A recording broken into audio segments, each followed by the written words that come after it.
Hi everyone, welcome to the Knife Show, where we dissect the human psyche and society. My name is Joyce, and I'm an INFJ. And my name is Denzel Mensah. I'm an ENFJ. And today we're going to be talking about how to follow your intuition. Especially for NFJs, it's something that a lot of people in general even have a hard time doing. And today we're going to be discussing why this might be a problem, and also how you might maybe some tips on how you'd be able to fix it, better your trust in your intuition. And if you have too much trust in it, maybe even knock it down a few notches. So I actually want to ask Joyce, first off, being an INFJ and everything, what's your relationship with trusting your intuition? It's interesting. You can look at this in a few ways. So if you look at it through a TI lens, introverted thinking, you can see it as the human psyche is fundamentally filled with cognitive biases and possible cognitive errors or inaccuracies. And so in some ways, trusting your intuition can lead you down a path of trusting your own limited perception. So you can see it in that way, where you can accidentally overtrust your feelings or overtrust your thoughts, and it can lead you down a road of erred thinking or feeling, or erred judgment in general. And you could also see following your intuition as something very positive too, because a lot of people sometimes they're taught to not follow themselves, not follow what is most actually beneficial for them. So it's almost like you have an innate sense of what your interests are or what lights you up. And over time, we're taught to forget that. People around you tell you, you should actually get this job because it'll make you secure in the future. Or I don't like how you're doing this because in my view, if I were to do it, that would not be a good path. So people have a way of talking us out of our passions or interests or our loves. And as an adult, that's actually what gives you life. It gives you a reason to be alive. And so over time, we're getting increasingly jaded because there are people talking us out of our natural calling. And so in some ways, following your intuition is what's needed for you to live a fulfilling life, because it's almost like it teaches us to listen to ourselves instead of forgetting ourselves, which every part of our lives, our jobs, our friends, our partners, our family will kind of talk us out of doing the things that make us most happy. And it's ultimately only you who knows what makes you the most happy. And a part of following your intuition is listening to that voice in you that knows right from wrong, that knows what you love and what you don't love, and taking it seriously because you are the truest authority on yourself. And it's like coming to terms that no one knows how to make a more fulfilling life for you other than you. So you're the best person to consult to know how to live a fulfilling and purposeful life. Yeah. And yeah, so those are my views on it. No, that's actually, those are really good points, especially when you're talking about the voices from outside of you that are pretty much impeding upon whatever you're thinking already in your head. So one of the things that I'm even thinking about is, first of all, as you were speaking, although we're kind of talking about an introverted intuition, coming from the Myers-Briggs standpoint and being INFJ and the ENFJ, kind of following your intuition side. I can definitely see how this could also be an FI thing, where it's not even just necessarily following your intuition, but kind of following your heart, in that sense, where it's you have to be able to focus on what you want and not what your mom wants, not what your father wants, not what your teacher or your coach wants. You have to be able to get in tune with who you are as yourself. And it's almost the same thing, and even for TI users, so it's kind of following your mind, being able to understand okay, this is what everybody else in the world thinks, but FE, which is also important, which we'll get into in later videos and everything. But what do I think about this? What do I think about that? What do I think aside from what everybody else thinks? And then that will then help you, once you find that balance, to be able to navigate through the world in the proper manner. So when it comes to intuition in the same sense, everything always when we're talking about this kind of concept, it has to do with internally, and the distractions will come from externally in a way. So then you're going to be having a whole bunch of things that'll maybe like distract you, or pretty much keep you from getting in tune and centered with your inner voice that's telling you what to do, or that's telling you in what the direction of the wind is blowing. And I feel like when it comes to, especially for NFJs, introvert intuition, I know like for like as an ENFJ, that would definitely be like one of the biggest things, because you'd have to like really like learn to center. You have to learn to like not be in FESE mode all the time and serving other people and just being out in the external, and pay more attention to what your mind, your heart, and the concepts, the patterns that you've collected and accumulated from these FESE experiences that you've been gathering are teaching you. And actually, I feel like that's going to be like very interesting, coming from both me and you as an ENFJ and INFJ, because we both have different advantages and different disadvantages from following our intuition. You are using introverted intuition as an INFJ as a dominant function, and so you're always tapped into your introverted intuition. But then I guess the problem with that would be that your extroverted sensing, which is very important for feeding that introverted intuition, is an inferior function for you. And then for me, introverted intuition is an auxiliary function, so it's secondary. So there's going to be times where, especially like a less healthy or less matured ENFJ, will be ignoring that intuition, and or using it as like a one-trick pony, as Personality Hacker often says that we do with our auxiliary function. But then the advantage to that is that once you do tap into that auxiliary with the introverted intuition as an ENFJ, the extroverted sensing is right beneath it, and I think that helps it. And so it could both serve and disservice us, depending on like how you use it. And I feel like that's something that we could really fillet out throughout this video. But I think the one thing that I definitely wanted to say was that when we had like come up with this as like one of the many topics that we already have to discuss, I thought it was kind of like a synchronicity in a way that Antonia Dodge from Personality Hacker tweeted: "Intuitives carefully verify your patterns when you can. Some ends always trust their intuitions, others never do. Both cause problems. Verifying helps gauge when you don't have to second guess yourself, and improves on the patterns you tend to get wrong. Both build self-trust." And I got really excited when I saw that, and I had to quote it because this is stuff that I was already like thinking about. And what I had said was, this is facts, to be honest, especially the notion that some don't trust it enough and some trust it too much. Personally, I believe a great practice that works for me is writing down predictions in your notes and writing down predictions in your notes app and screenshot with the date and timestamp, then revisit at a designated time. This practice will teach you so many things about your intuitive hunches, how detailed you can make them, how loosely they can be followed, the different levels of volume your intuition has, and which decibel is most reliable, and up, which decibel is most reliable and up, where your intuition tends to focus, etc. Oh, and this will also probably help, most importantly, with others to trust your intuition too. When they see a tangible track record with timestamps and everything, it greatly increases credibility. So yeah, clearly I had just a lot of thoughts about that, and I just spewed a lot. But yeah, do you have any comments on that, especially as an INFJ? Yeah.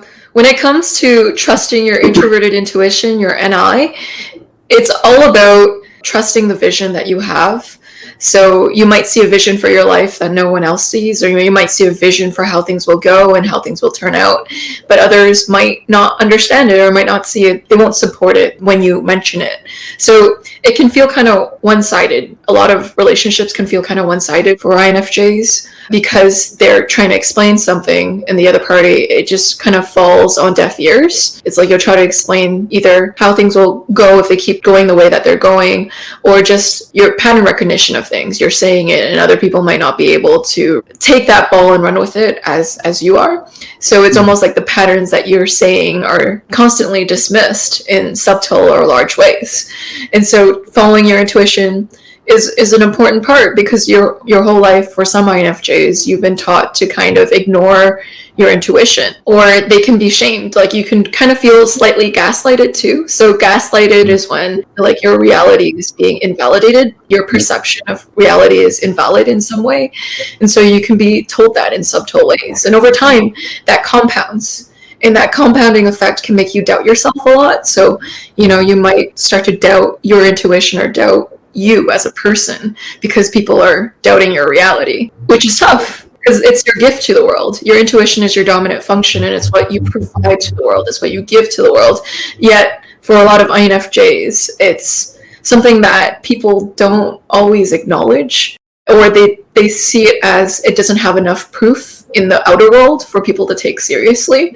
And so it can be hard.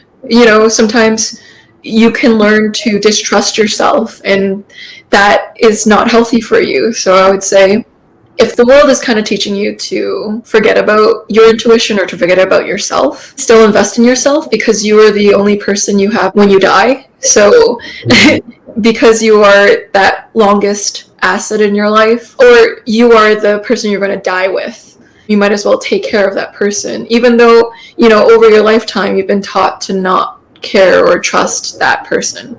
That your integrity in yourself, your intuition, in your thoughts, and having a mind of your own in your TI is so important, and it adds so much to society. And to still remember that, to still see value in that, even when the world can make it hard on some days to see value in it. So yeah, my little tidbit from that is NFJs may feel like their ideas and insights are not appreciated by those around them. It's basically the NFJs are explaining the seed of what eventually will become a tree. So they're explaining this tree that's going to eventually happen. And not a lot of people will believe in that forecast. It's like, why do you believe this seed will lead to this tree? Like, what evidence do you have for that?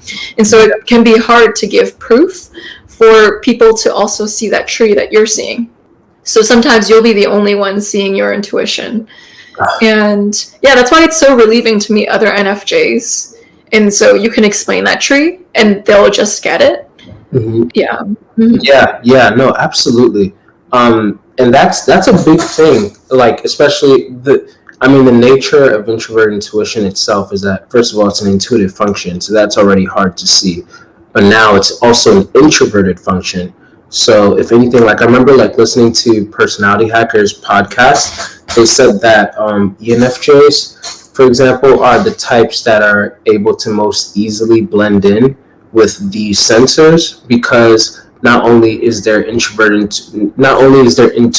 side their auxiliary function, but on top of that, it's an introverted auxiliary function, and it's an intuitive function. So that means that, it's not really hard to see, but then it's extra hard to see unless you feel like you really get to like know that ENFJ or the ENTJ even.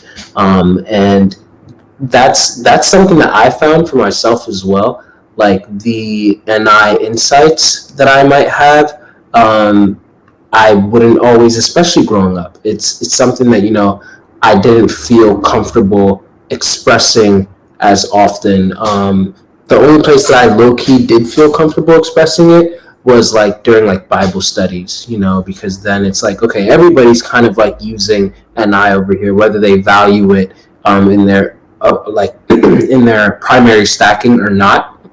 They're still like, okay, what did Jesus mean over here? Like, what do you think that God is trying to tell us over here, kind of thing? Which I feel like is like a very, at least for the most part, like a very like introverted, intuitive type of like place. So like now it's okay for us to kind of like shoot in the dark a little bit. And I remember that when I would like present my insights, then in that circle at least, like a lot of people would always be like, whoa, like I've never heard this perspective before. And like, well, that makes sense, or like whatever. And I do believe that, like God speaks to me through my introvert intuition. Whereas like maybe like other people, he might speak to them, or other Christians, I guess I should say, he might speak to them like through their different functions that might like they may have, like like through their SE even, or their FI, or whatever it might be. But yeah, again, like that being an introverted function, and then auxiliary as an ENFJ, it's like what you said is like sometimes you'll be the one to see that intuition. So I think that especially for those who are using that function, I think it's important that people know even like how that works. So introvert intuition, kind of late on this, but just in case if for whatever reason you're not sure like what that is, essentially there's a lot of different facets to it, but it's kind of like, it's pretty much like understanding the pattern of your own mind. So what introvert intuition essentially does is that it's kind of disconnected from its own view of the mind, its own perspective, and then it's watching the mind form perspectives, and then it's seeing the pattern behind those perspectives, and it's allowing everybody, then it's seeing that same pattern in other people's minds. So for example, if you are like the example that I like to use is like if you're like in church or something, and the preacher says something, and then it strikes thought A, then thought A goes to thought B bleeds into thought C bleeds into thought D, and then it goes all the way up to like thought K. Then it's like, wait a minute, how the heck did I get here? An introvert intuition user, like an NJ type, they use it as either their dominant or their auxiliary function. So that's ENFJ, ENTJ, INFJ, INTJ. Their mind automatically retraces those steps. And it's like, oh, okay, now I see how thought A and thought K relate. And again, it's all like a subconscious thing that they do, and they've always been doing. And then before you know it, doing that so frequently with so many different thoughts, they have this like internal like mapping of all of these different abstract things that are interconnected. And before you know it, they see that pattern, and they see that pattern in other people's minds. So then when somebody else is having a similar thought of thought G, then before you know it, then that NJ might be like, K? And then it's like, whoa, how the heck did you know that? Like, you leapt to a thought that I was going to have even before I got there. And then, most NJs who are not really familiar with this process are like, I don't know how I knew that, because their intuition just kind of like ran it all. So clearly it's like very intricate stuff.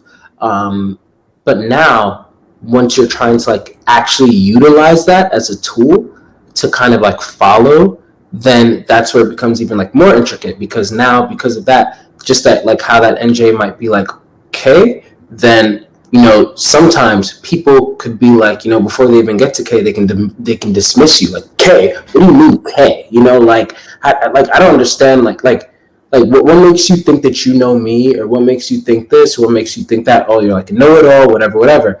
And or like, how do you know that this is what's going to happen? How do you know this? How do you know that? Which is every NJ's bane of existence, especially the NFJs, not being, having like TI like lower in their stacking, where you have to have like reasoning and facts, and then SE also lower in their stacking where you have to like reasoning. I mean, not reasoning, but like just facts in general, like real experiences. And so now it's kind of like you're being forced to lean on your lower functions to kind of explain how you found out this mathematical problem that you don't even really understand. Like, because NI fills in the blanks, it fills in the abstractions. And so another popular example is the 5 men on the elephant. 5 blind men on an elephant. They're feeling different areas of the elephant, and One blind man is like, okay, I'm feeling an ear. Another one's like, I'm feeling a tail. Another one's like, I'm feeling a foot. And before you know it, it's like, guys, I think this is an elephant. That's kind of like SENI at work. Extroverted sensation always comes with introverted intuition. So extroverted sensation is always like being immersed and like factual, like touching like what's reliable and verifiable. Whereas, an introvert intuition loves to live in the subconscious areas and, the subliminals and things that are like just right underneath the radar that you can't really confirm until it's been confirmed. So when you ask an introvert intuitive user, an NJ type, like, how do you know that? Then it's kind of like, well, I can't really explain to you how I know that because my introvert intuition just did it all by itself. And yeah, that's where it gets confusing because only you can see, and even then the NJ doesn't even understand how they know it. They just have this literal like intuitive hunch. And so it's just like, honestly, I know like for me, that's what led me a lot of times to like just operate and underneath the radar with a lot of things, like behind the scenes. And that way it's like I'm orchestrating things because I understand the sequence of things so well and the pattern of things so well that now I can also cause things to happen. I know how these patterns work and where like how these dominoes can be set up to where I can get a desired result a lot of times. So then I will set up these dominoes so that, rather than having people, in on it and then being able to question my intuition and me not be able to give them a sufficient answer, I just kind of like let it speak for itself. So then in that way, I'm like trusting it, and I'm setting it all up. And then when things play out exactly like how I wanted it to play out or how I predicted it to play out, then it's like, okay. And I look at myself and I'm like, wow, yeah, you were right. Oh, that's another one to add to the record. That's another one to add to the record. And I feel like that's how, for me, I've been able to gain more trust in my intuition, especially with that, like writing it in my notes. Like, okay, this is what I think is going to happen in the show. If I was the writer hopping into the writer's mind and everything, this is what I think is going to happen. This is what I think is going to happen. This is what I think is going to happen. Dang, I was wrong about that one, but not too wrong. But I could have tweaked that over here. Oh, wow, I was spot on with that. Like, okay. Then you start doing that with real life. Like, oh, shoot. I don't think that they're going to work out, but I'm not going to say anything. I'm not going to influence it. This is why I think that they might not work out, and boom, boom, this is a date. Dang. Oh, shoot, I think these two would work out. Maybe in that situation, I might interfere and like try to nudge the guy to go talk to or something. I don't know. But it's all of these, like, again, like predictions that you're writing down and you're testing and you're recalibrating.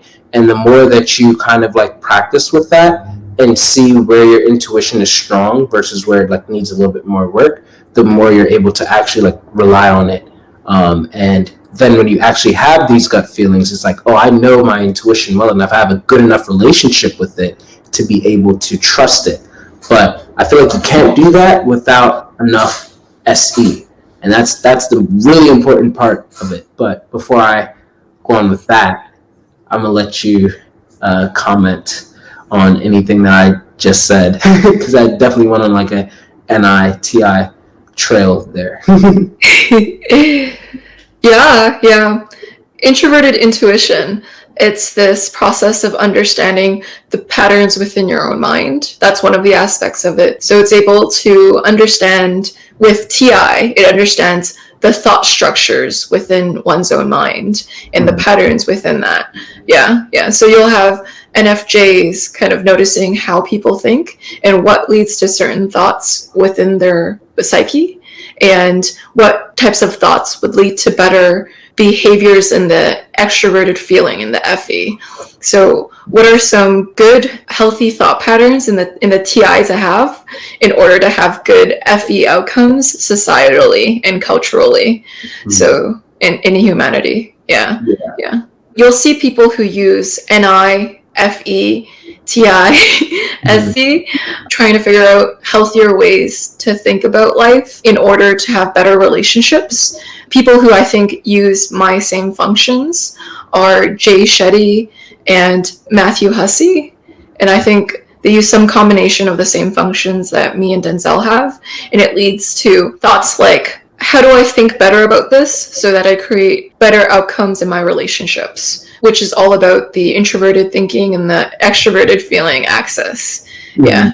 Would you say as an INFJ, like from everything that you said previously, it did sound like you err more on the side, like there's definitely INJs, and maybe even ENJs who err too much on, I trust my intuition so much, but then it's kind of unhealthy because it's like wrong a lot of times. Even it creates like a confirmation bias and a echo chamber even. And then there's the other side, or the opposite polarity, where it's like they almost like never trust it, even though it's like a strength of theirs, even though it's like a dominant function.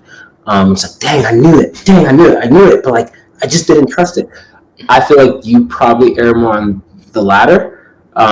Correct me if I'm wrong, but how do you see yourself like moving from there, or like what things would you say that you've done to like kind of like help, like, you know, but what can you speak to that, especially for like other INFJs that might be watching, or INJs in general, or people who know an INFJ? I definitely err on the latter side.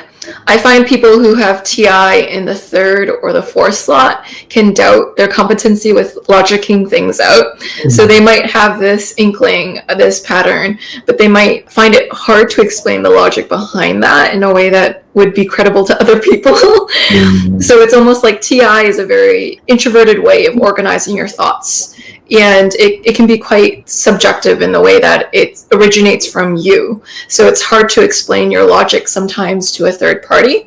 And so it can cause NFJs to kind of doubt their own logic, doubt their own way of thinking, because it's like, oh, I can't even explain it to the other person in a way that where they agree. So it can cause an insecurity in NFJs. And it's like, oh, if I'm having trouble explaining this, there can be a lot of self-doubt with the NFJs because of that.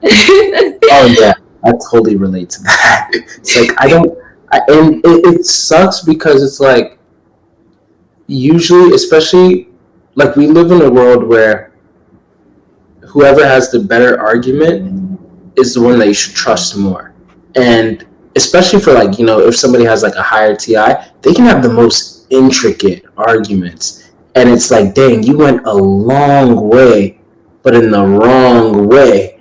But my TI is inferior, so I don't even really know. I don't really have the tools to like deconstruct this enough to be able to actually be like, wait, look, I know that you're wrong, but I don't know.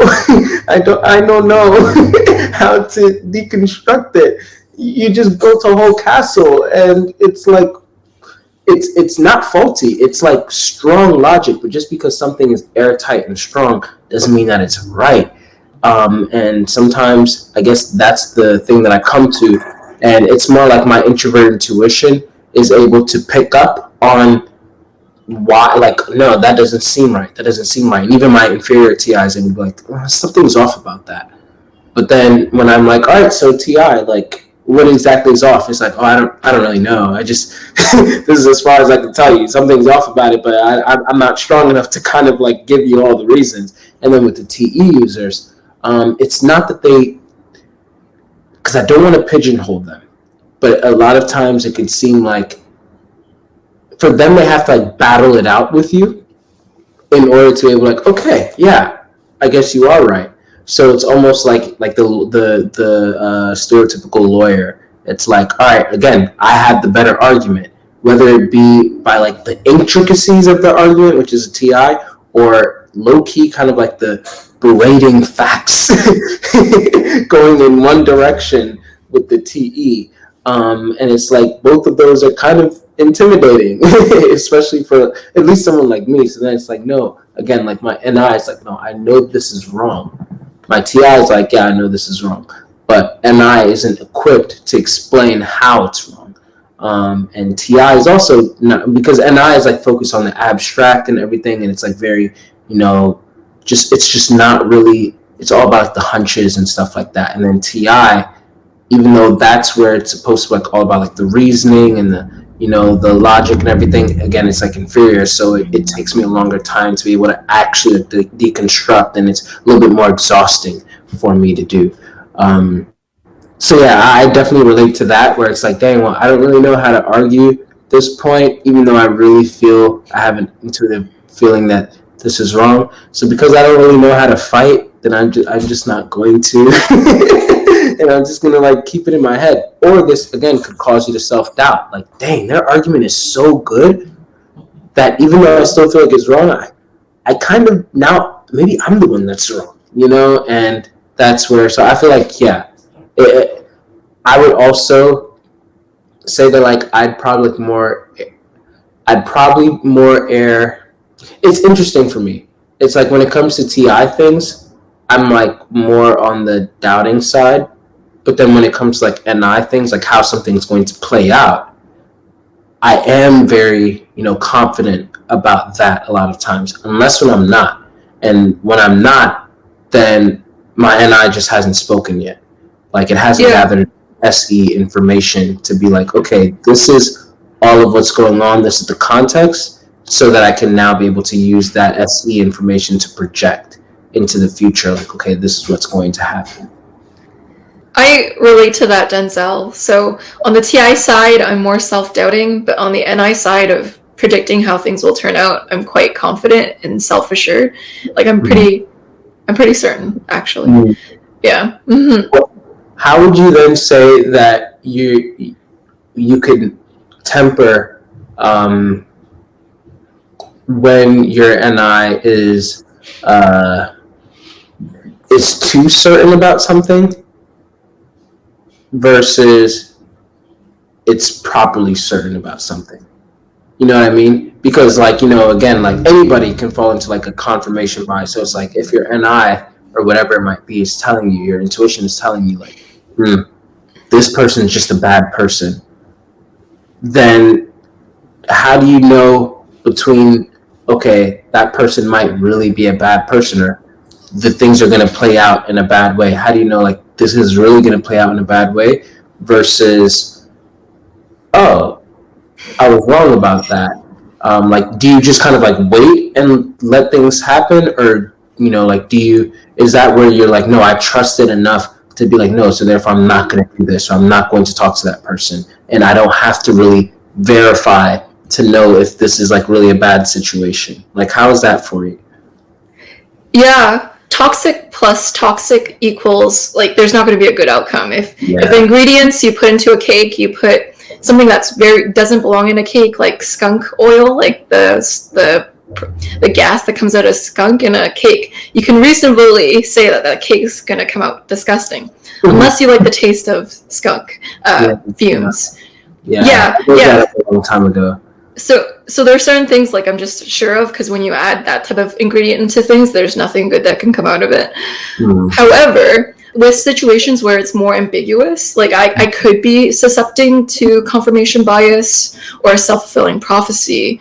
What I'll do is I'll just go in with good intention. So I'll just go in supporting it, or maybe like telling them a slight warning, like this could happen, I'm just telling you, but I'm not going to do anything to promote that outcome.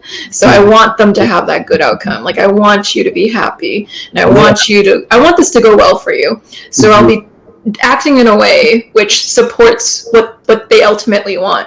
So I'm not creating the outcome that I think is going to happen. But I'm keeping it in the back of my mind. Like, is that going to actually turn out the way that I think it's going to go? And if it does, I'll just like add it towards a check. Okay, so my intuition was right there. But I never want to wish poorly onto someone and cause it by accident, because I know so many people do that. Like, for instance, with my brother, he used to think that I had no social skills. So what he would do is he would just never give me opportunities to speak, because he's like, well, she can't speak, then I'm just going to speak for her. And I'm like, I can speak perfectly fine. But his self-fulfilling prophecy caused it so I would never have opportunities to speak. And so that caused me to have a little more difficulty speaking than if he just believed in my ability to speak. So we can often cause the outcomes that we think in our head. Right. And I never want to be a person who does that. Yeah. And I know how easy it is for people to do that by accident, because it's not like my brother does that on purpose. He does it out of good intent. The road to hell is paved with good intentions. Yeah, and I'm aware of that. So I try my hardest to not contribute to that. Although I'm human and I'm flawed, and I could be during times where I'm not aware of. Yeah. Yeah, no, absolutely. That's actually, I really like how you said that, because I think that the way that you do it, first of all, I totally resonate with that, totally relate to it.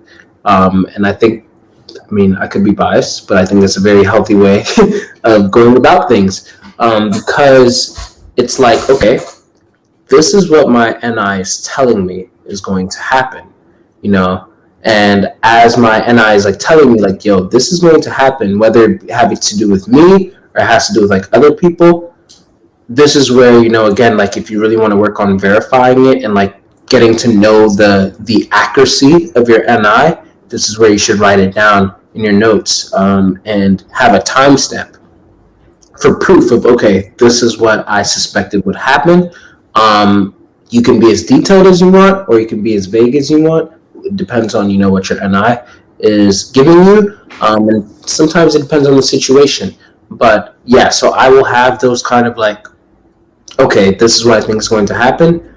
But depending on the situation, like you said, I don't want to interfere with that and cause confirmation bias. Sometimes it's good to do that. It's good to have that knowledge, because again, you want to be able to like manifest a lot of times like what you want to happen. If you have an NI intuition that, yo, today's going to be a good day, then I don't think that there's a problem with you creating a confirmation bias to actively put some FE, TE, SE, whatever it might be, NE, into the situation to fuel your day into becoming a good day. And then it's like, okay, so was it a good day because, you know, your NI just knew that it was going to be a good day, or was it a good day because you like made it a good day?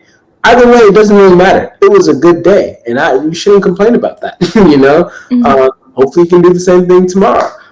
If you wake up and you're like, "Dang, today is about to be a bad day," well, you don't want to do the same thing in that sense, and then try to like fuel bad things to happen just so that your introvert intuition could be right about that. You know, if anything, I think that's kind of like a pride problem. So there's like obviously like situations here where, yeah, it's good to like have a confirmation bias and like fuel that, but then also it's good to like try to like steer away from it. And when it comes to like more negative situations, like, oh, I don't think that relationship is going to work out, or oh shoot, I don't think that this is going to pan out well. A lot of times, which I think that a lot of people might not understand, is that us NFJs, at least, you know, like well-intentioned ones, we don't want to be right. Like, I'm not sitting here wanting, like, you know, I'm just anticipating and waiting for your failure. You know, it's more like, if anything, it's like, I hope that I'm wrong about this. I feel like I'm not, but I hope that I am. And because I'm hoping that I'm wrong about it, why then would I try to add on to whatever is going on and orchestrate things in a manner that will then fuel the situation to produce the results that I'm already thinking is going to happen for you? No. If anything, I should probably go the opposite route and try to help things to, like, you know, not go down that path. But then there's also situations where you just shouldn't be involved, period.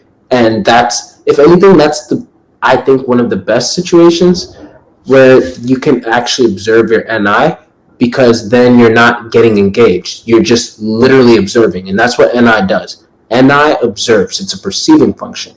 So all it's doing is like, it makes the prediction and then it watches. Makes the prediction and then it watches.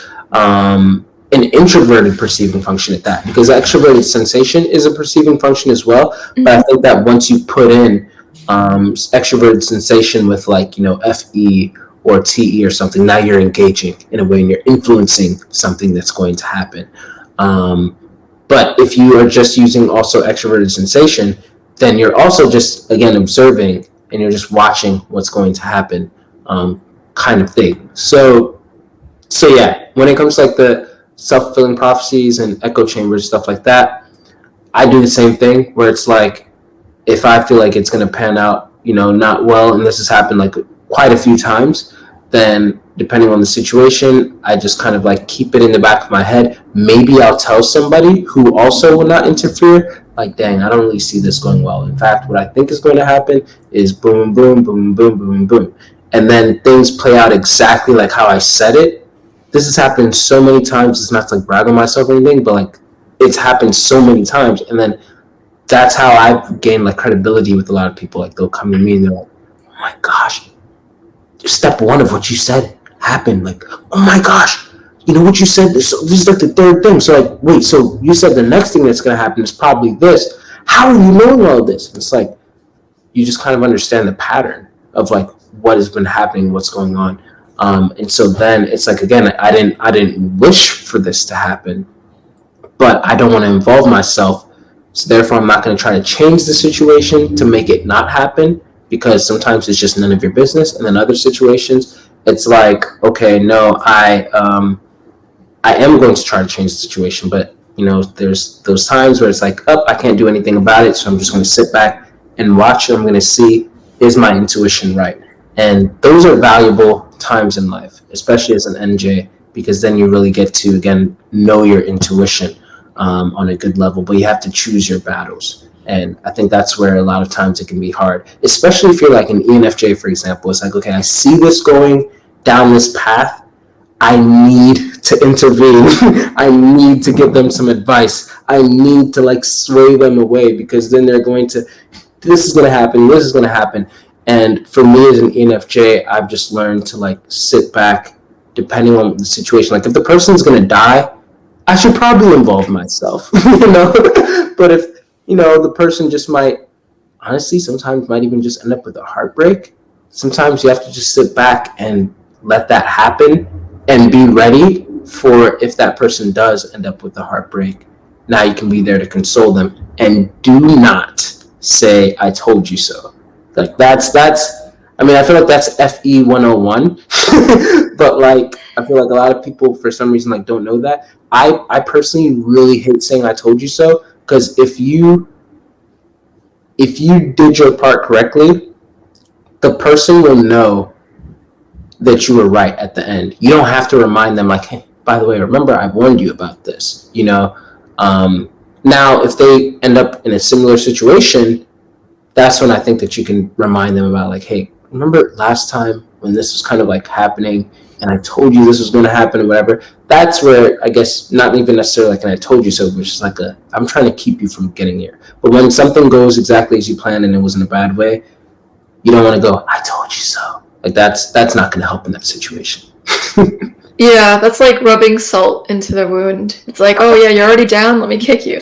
Yeah, exactly. And that's not going to have them further want to trust your advice. If anything, now they're going to assume that you had something to do with it, or that things went down south because you said it. You kind of like spoke it in somewhere. You were hoping bad for them, and that wasn't the case. You were just kind of, if anything, you were hoping for the best, but you can't help that you know what's going to happen a lot of times.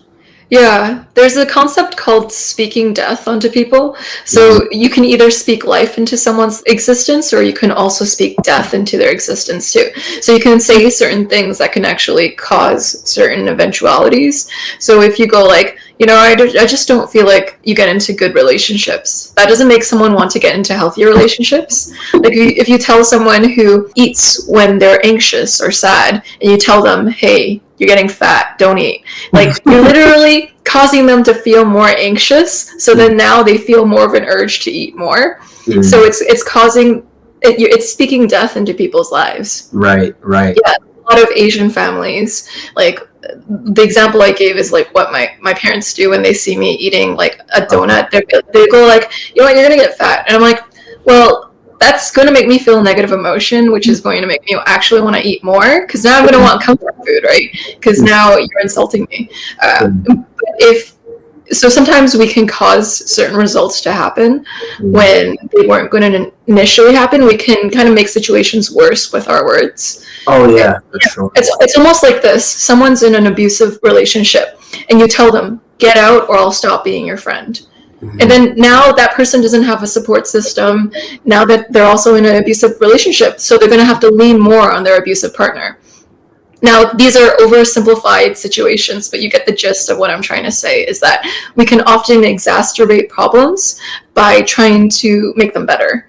Yeah. So it's almost like the antidote is worse than the poison. So that happens a lot. Yeah, and NFJs or people who notice this try to not do this because it's very easy to accidentally do this. Yeah. But I guess with the long-term orientation of NI, NFJs kind of want to create good long-term outcomes for people. So they know that rubbing it in won't help the other person in the long run. So why do it? Yeah. Exactly. Yeah, exactly. I totally agree with all of what you just said. And I think if anything, I guess to like kind of wrap it up, at least, for my take, just to reiterate, one of the best things to do, once again, is to become familiar with your intuition and the accuracy of it. Practice it everywhere that you can. Practice it with watching shows and make predictions, like always.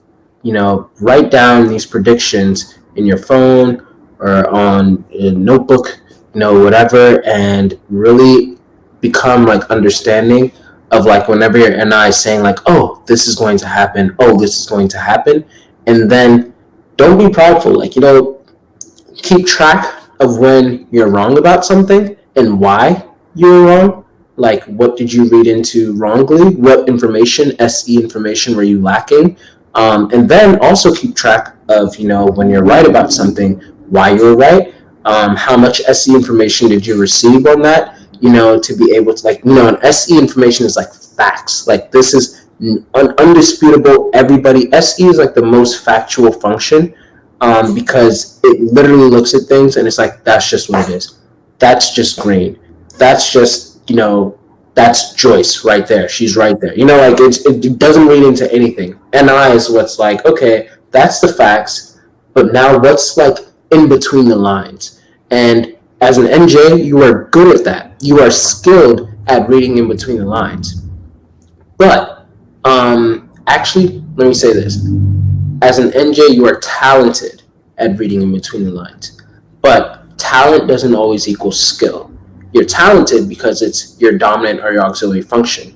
But to have actual skill means to practice it. So that's where you should start really writing down these predictions and becoming familiar with how frequently the frequency of how often you are right about your intuition, your intuitive thoughts, and how often that you're wrong about your intuitive thoughts, and then how you can calibrate that. And even the kind of like areas, like some NJs might be, NFJs, their intuitive thoughts, they're really good with understanding relationships. They're really good with understanding like how this relationship is going to pan out, how that relationship is going to pan out, what we can do to orchestrate to make this relationship better, kind of thing. Like, okay, if we start practicing these things, if we start doing this a lot of times, or we start sharing our emotions with each other in this way, then this is going to produce this long-term effect, kind of thing.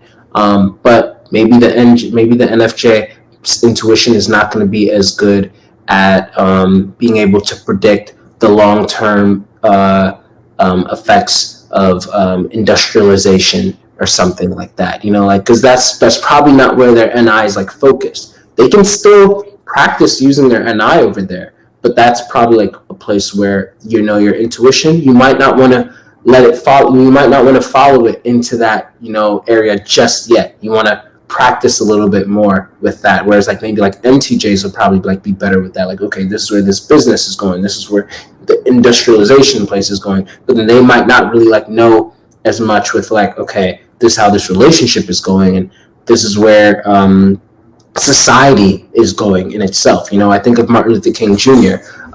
He was definitely an NFJ. And he was able to not only have a dream, his intuition told him, like, one day there's going to be little black boys, little black girls playing with little white girls, little white boys, and like he had this vision of what's going to happen. Now, he also tried to, he put SE behind it.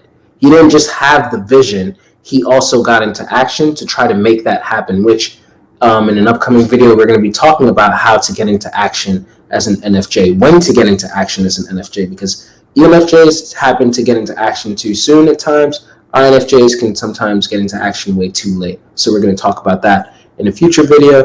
But just for, sake of this, what we're talking about right now, like with Martin Luther King Jr., like he had that vision, but he didn't just stop there. He put action behind it. He had the civil rights movement and everything, and he made sure that he brought that vision into fruition, even though he was not there to see it happen. And I think that, again, as an NFJ especially, or any NI user, or anybody who doesn't have NI in their immediate stacking, but is following their intuition in some sense, because we all are tapped into our shadow functions to an extent, even if it's not necessarily a strength. Everybody at some point will have intuitive hunches about something. Familiarize yourself with that intuitive hunch. Get to know it, and the more that you'll get to know it, the more you'll be able to also rely on it, and then other people will be able to rely on it. And when you keep record of it, then that's a SE factual thing, proof and evidence of that track record, so that you can now show it to other people, because they pay attention to stuff like that. Yeah, and just piggybacking off of Denzel's point, extroverted sensing, SE, is about gathering real-time facts from the outer world, and NI, introverted intuition, is about interpreting the patterns behind those objective facts of reality. And so sometimes with, especially INFJs, with NI as their dominant function, they can fall susceptible to just massively interpreting what's around them with their NITI without actually going out and getting more information. So it can almost result in a pattern of over-interpretation of patterns without verifying it in the outside world as much. So a growth path for INFJs is to get into their extroverted functions more. And one of them is getting into FE more. So it's really getting into that extroverted feeling, that auxiliary function, where you're able to keep real-time track of people around you and their needs or what they would like and the facts around you, and to stay tuned into reality without getting more and more into your imagination. Right. Yeah, and your interpretation of what is real without checking in with what is real. Right. And then as an ENFJ, you're kind of the reverse, where you are spending too much time oftentimes with people and engaging with people. So you're gathering a lot of FESE information. So that's definitely there. But what you're lacking is the time to yourself to allow those patterns to be able to emerge and surface. So you have all of the information there already, but then you don't allow those blind men that are feeling on the elephant to actually communicate. They're just continuously feeling on the elephant, on the various parts of that elephant. But if the one who's on the ear doesn't communicate with the one who's on the tusk, they're never going to actually be able to figure out this is an elephant, and then, so it's kind of like the reverse. Like if we're using that analogy, the INJ is constantly having their blind men converse with each other, but the blind men are not feeling on the elephant enough. They just touch a little bit, and then all of a sudden they just start guessing. Like, I think this is what this is. I think this is what this is, and they're constantly doing it. And then the SE is like, bro, how about you feel more, And so INJs are always like, it's like the observers, and they're observing, true. But which type of observing are you doing? Are you doing more of the SE observing or the NI observing? So the NI observing is when you're like constantly like, ruminating about these patterns and making these guesses, but you're not making enough SE, I'm getting in touch with the facts. Now with the ENFJ, it's like, okay, you're doing a lot of the observing in the sense of I'm immersed with people, I'm talking to so many people, I'm engaging with so many people, I'm getting all of this information and everything, but you're not, so you're touching on the elephant, everywhere, but you're not allowing the blind men to communicate with each other. And without them being able to communicate with each other, they won't be able to know what all puzzle pieces are there. They will not be able to allow the pattern to emerge and tell you like, oh, this is an elephant. So if you're an INFJ and you're talking about like, oh, I'm so introverted and to myself and I hate FE and all of that, you are only there's probably a very good reason then to not trust your intuition, because until you go out there and you actually start engaging in the real world, like Joyce said, then you're not really fueling your intuition well enough. You're not engaging with real people. You're not really immersed. You're just kind of like standing on the outside, and you think that you're getting enough from observing, but it's really you're not. And then if you're an ENFJ and all you're doing is immersed in the people, and you're just always with the people and engaging and everything, you're not allowing yourself enough time to be in quiet. What's the word? Complete isolation, deprivation, sensory deprivation. Then you also cannot trust your intuition. You're not even hearing it. You're not even hearing it because your intuition is a quiet voice, and you're always in the noise of every other person. So make sure that as an ENFJ, you are doing the reverse, where you're actually spending more time alone and getting tapped in. Once again, familiarizing yourself with that inner voice and that inner intuition. So yeah. Yeah, really well said, Denzel. And so thank you everyone for tuning into the Knife Show. And until next time, stay sharp.